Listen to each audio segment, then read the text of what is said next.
Yeah, so I'm Mark Westcombe, I'm from the UK. I'm here with sort of two roles. I teach in a management school, but I'm also a founding member of a co-housing community. And I'm going to try and unpack some of the experiences of being a founding member of a co-housing community.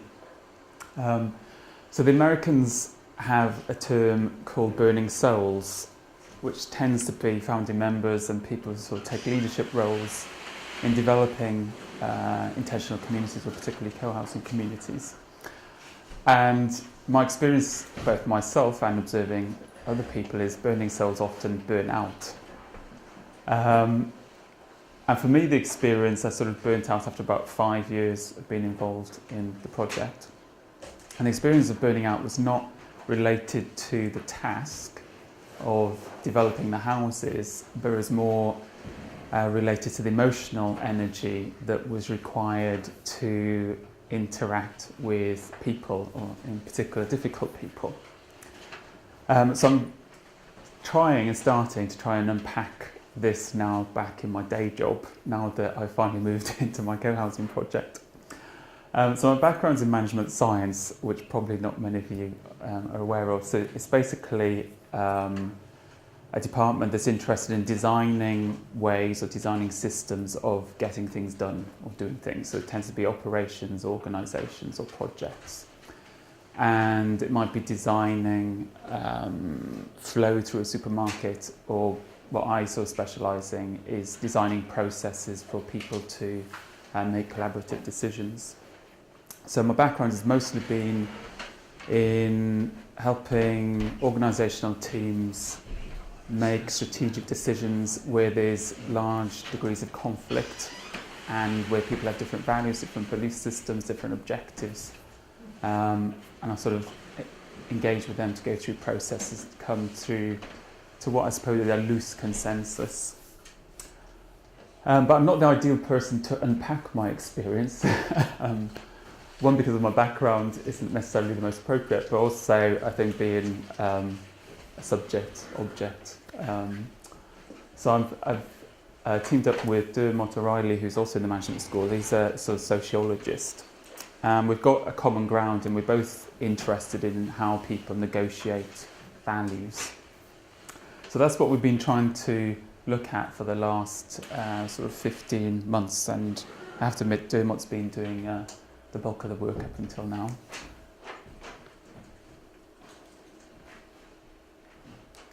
So this is my community that I was involved in developing and where I now live. It's 41 units going from one-bedroom houses to large three-bedroom houses. I live in the house there. It's pretty standard co-housing design, and pretty idyllic as well, being on a really fantastic river and sort of south-facing. The 41 houses does mean that we've got about 60 adults involved and about 15 kids. So there's a lot of diversity and a lot of competing values to negotiate our way around. So I'll just give you a very brief background to the project. So we started initially in April 2004, and I moved in about October of last year. So was that something like 7 years, maybe 8 years? And we had initial sort of failed attempt, and then took some time to kind of recover from that. And then we eventually sort of got together in December 2005 as 5 households, so intent on developing a co-housing project. And we worked together as a team, so fairly typical circumstances to what I'm used to, so in a project organisation. We worked together for about 6 or 7 months as a closed group before we went sort of public. And we set up essentially the project management systems for getting the project going, sort of financing. And we just laid down what we thought at the time were the bare bones of a vision and just a few policies. So I think the only policies we had were around pets, food, and some things around, well, the others were mostly sort of project management documents around how we were going to share costs. And the pets and food were essentially because founding members really, really cared about those values. And it's kind of like, well, if those don't get implemented, then we're going to walk away at some point. So we're going to make sure that the project realises those, so we don't have founding members and core members leaving the project before it's even got started or halfway through. And it took us about 3 years to find a piece of land, and we slowly built up our membership to about 20 households. And when we bought the piece of land, we had 13 households involved.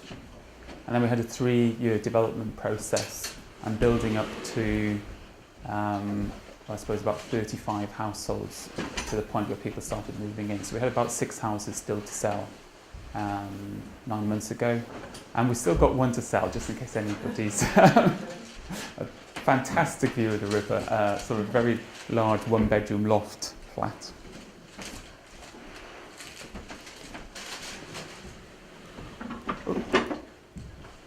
So it's a typical co-housing design. We've got sort of houses here, a common house with other communal buildings, and more houses. So they're built in sort of terraces or adjoining houses of sort of 5 or 6 or up to 8 along a pedestrian street. And then we've got car parking at the edge of the site, and then sort of more down here. And then this is our communal area, so we've got common house, a sort of lobby area that's in the middle of the street, so this is sort of like a glass atrium. And then we've got children's rooms, guest bedrooms, food stores, shared laundry, so fairly typical co-housing design. So that's about, I don't know, maybe about a year ago, I guess, during the construction phase. And then that's my house there. Oh, and that's our common house, which is looking a bit dark there. That's not long after we moved in. Still haven't got any lampshades on the lights. That looked a lot better on my computer rather than the projector, so sorry about that. And this was a team of 5 of us who started back in 2005. And so me looking a lot younger and a lot thinner as well, because I actually had some time to go and do some exercise. But that's my ambition for the summer, to get back into running. So yeah, we worked together as a group of 5, and my experience of working as a group of 5 was quite typical of my experience of working in projects. It was very consensual, very task focused. We got and did things. There was conflict, but there was space and time to talk that conflict through. And it was one of the most adhesive teams that I've worked in. This is sort of typical working scenarios. We met every week for 2 hours for something like 7 or 8 years. This is typical meeting. This is my kitchen every Monday night, 5 till 7, where the 5 of us would get together, and then so a lot of meetings and work done outside at that time as well. Yeah. I didn't last the 7 years. I think I did 5.5 and then collapsed. But during the process, of course, we had to sell houses and we were building communities, so we had to get loads more people involved. So this is kind of more typical of what a meeting looked like about halfway through the process. So I'm guessing there might have been about 30 people involved in this, and we were making decisions, well, what we say consensus, but not sort of consensus with unanimity, not 100%, everybody's in perfect happy agreement. So maybe sort of proximate to consensus -1, maybe.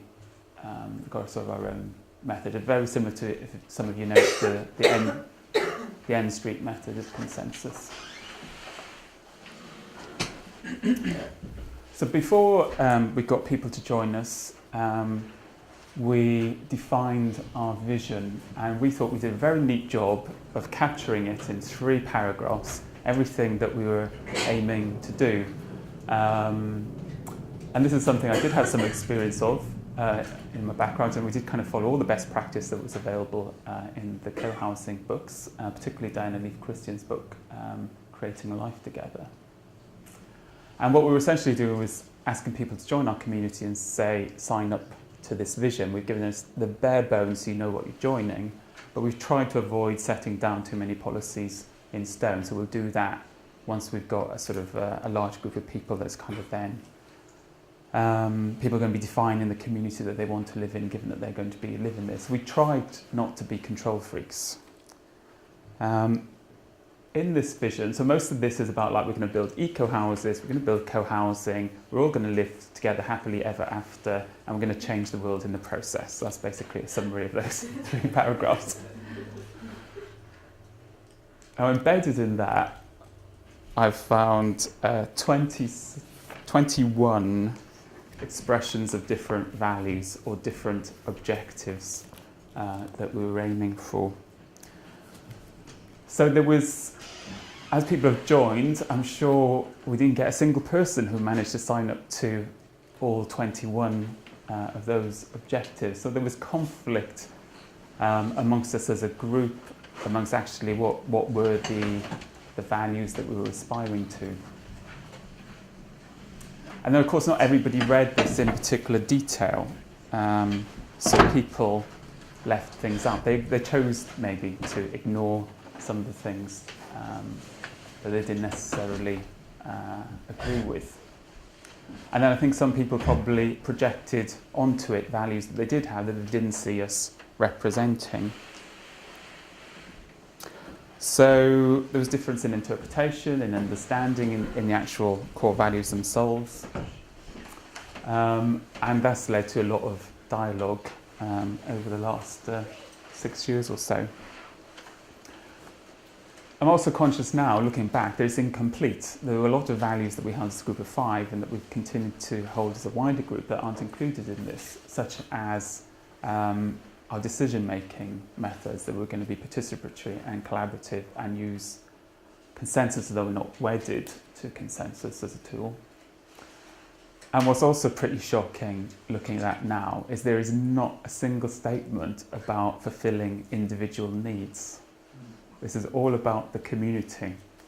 So that might explain why people have come along then and projected onto this their desire for the needs to be fulfilled, and then everybody kind of being able to read into it what's there, and then we've got 60 people with 60 different sets of needs.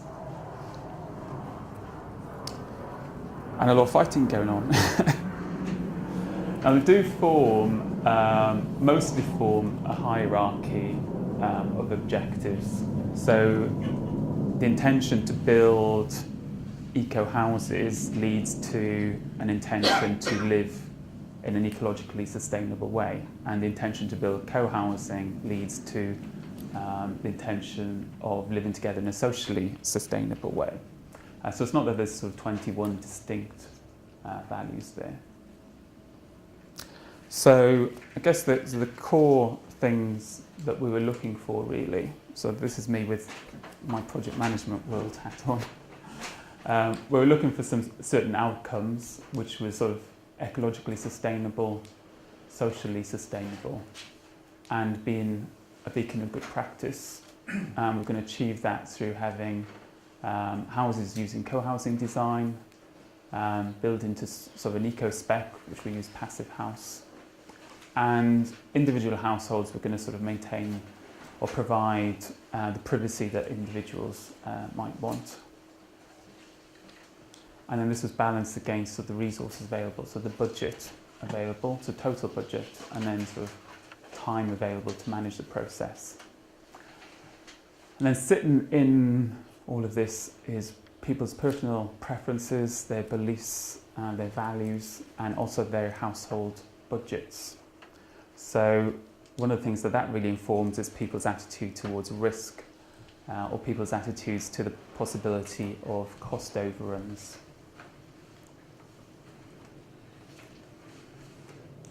If I go back to this statement, I was hoping to map this out, but I didn't have the software on my laptop. If you map this in a hierarchy, what you come out with at the top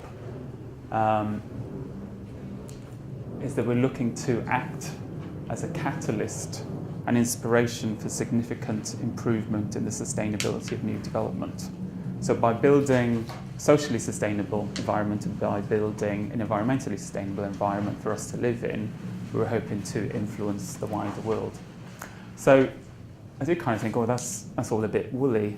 And I've been here during the conference and the few days before the conference, and I've heard quite a few people talk about, in order to hold community together, you need to be sort of more cosmopolitan, you need to be looking at the wider benefits to humanity. So I was kind of surprised yesterday when I was looking back over this to see that, so what the top value that we do have is actually to be cosmopolitan and to influence practice outside. And I have started wondering whether that maybe is the guiding value that held the five of us together initially, and maybe that's the value that isn't held by a lot of the people that have maybe joined the project since. So maybe looking at sort of the value one layer down in the hierarchy was most people either looking for an ecological house and lifestyle, or maybe just an ecological house and not too bothered about the lifestyle, or looking for sort of a socially sustainable community. But yeah, that's just an aside. It was kind of me waking up to like thinking, oh, Finton's a bit woolly. And, 5 minutes, shit. Right, I better go a lot faster.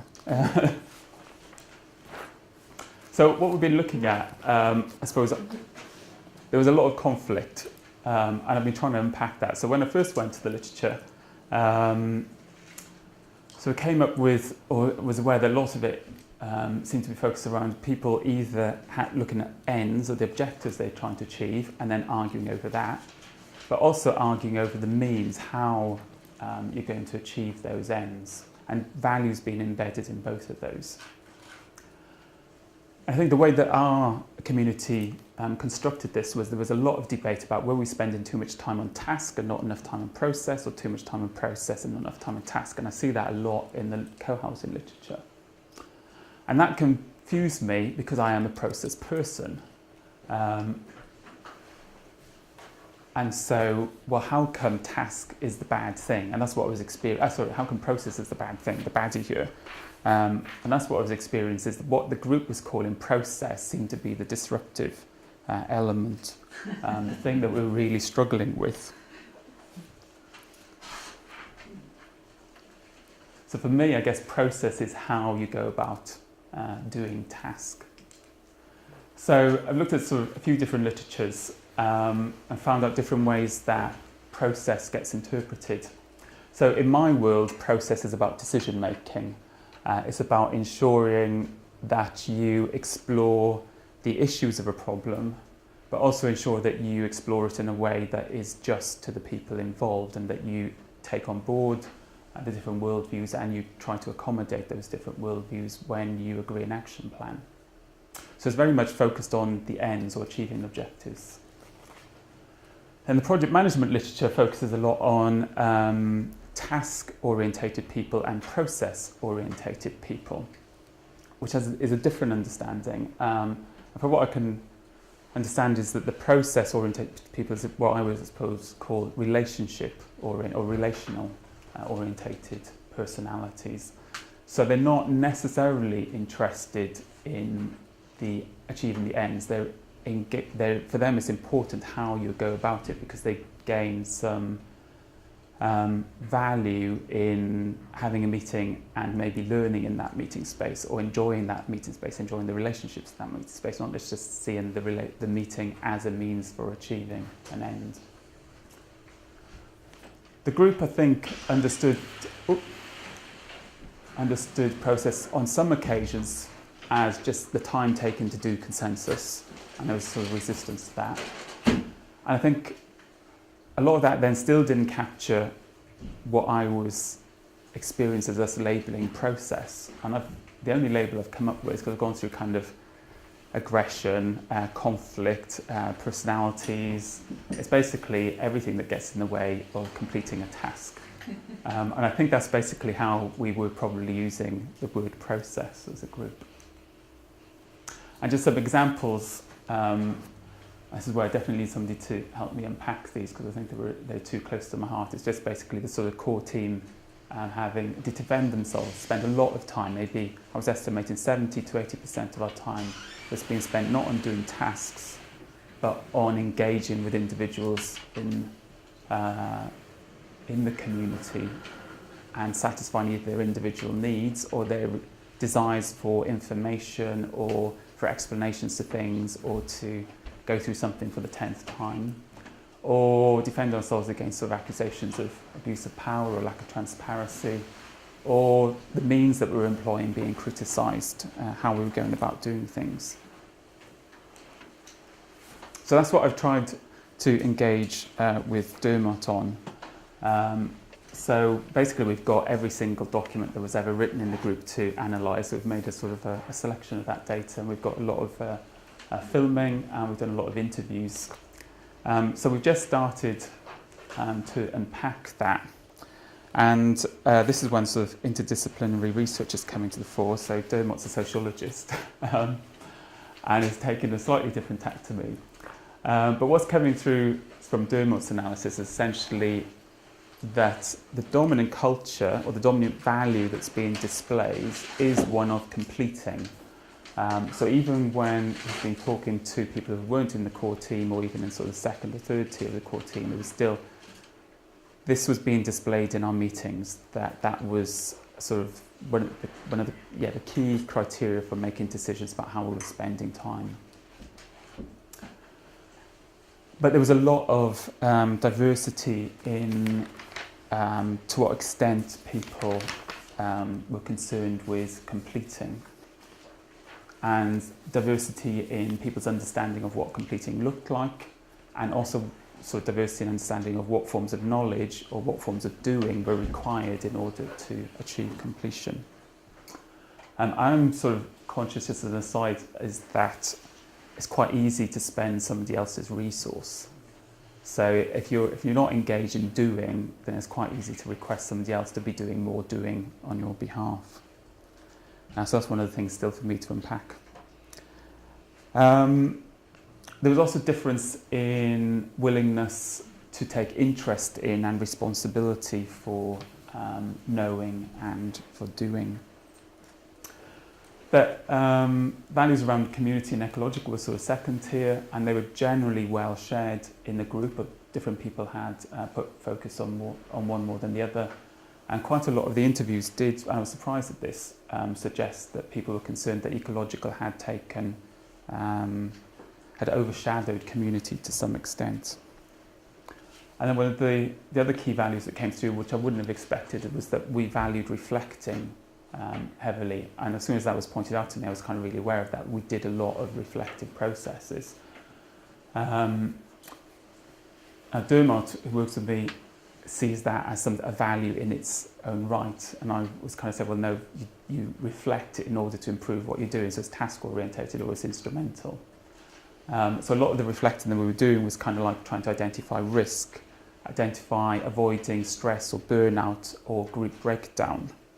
So essentially looking after the resources we had available to us to make the project happen. Another thing that we spent a lot of time reflecting on is actually our decision-making processes and how well we were doing consensus. Then the other things that people cared about were sort of relationships, one-to-one relationships between people, and then relationships as a whole, as a group.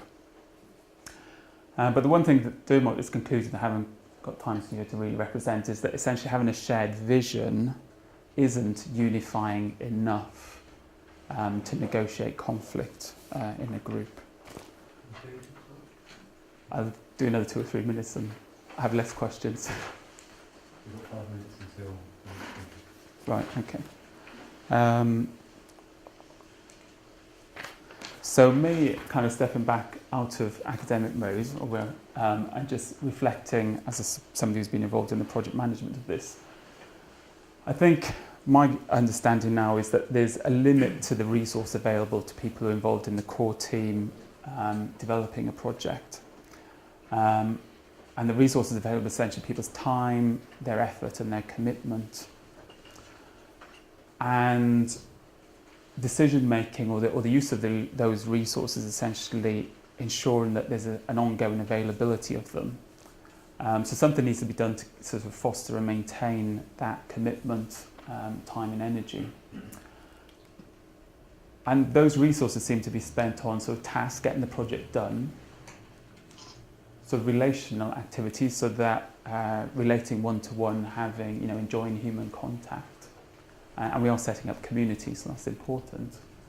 And then that arguing about everything that gets in the way of achieving tasks. And I've kind of put that triangle up there, that it does kind of feel like if you get this wrong, then these can topple down quite easily. And I would say, in our project, I think, just too much time has been spent on that for it to really be sustainable, and for us to really kind of recommend other people take leadership roles in co-housing, or even think about doing co-housing.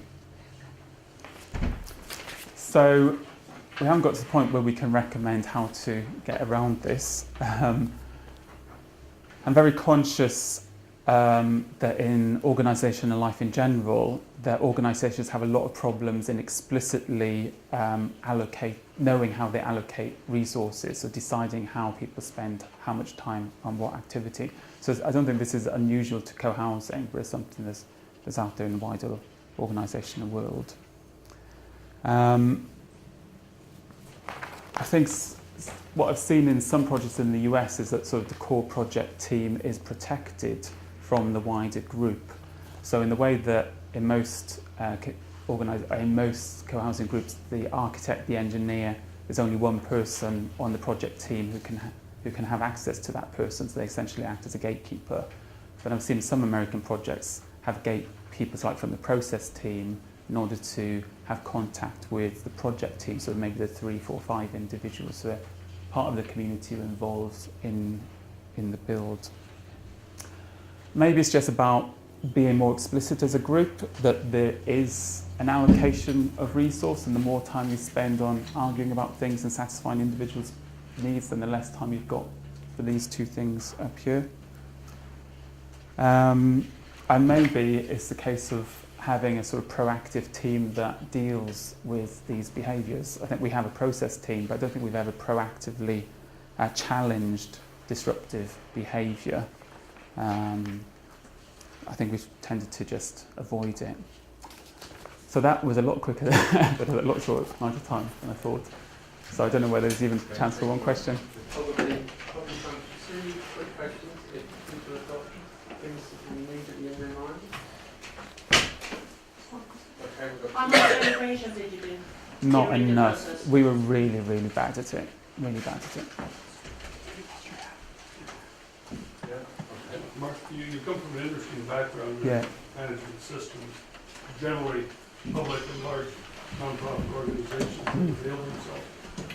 The mechanisms that you teach, that you deal with on the academic level, how applicable are they to small, local, volunteer type groups?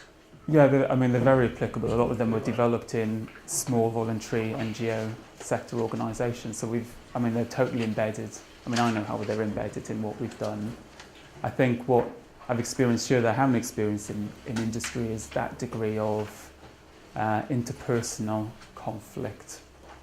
We use this term that we developed a client-supplier relationship within our own group. So there was a core team who were essentially acting as a supplier to the needs of a much wider group. And I'll follow up afterwards. Yeah. If you have any questions.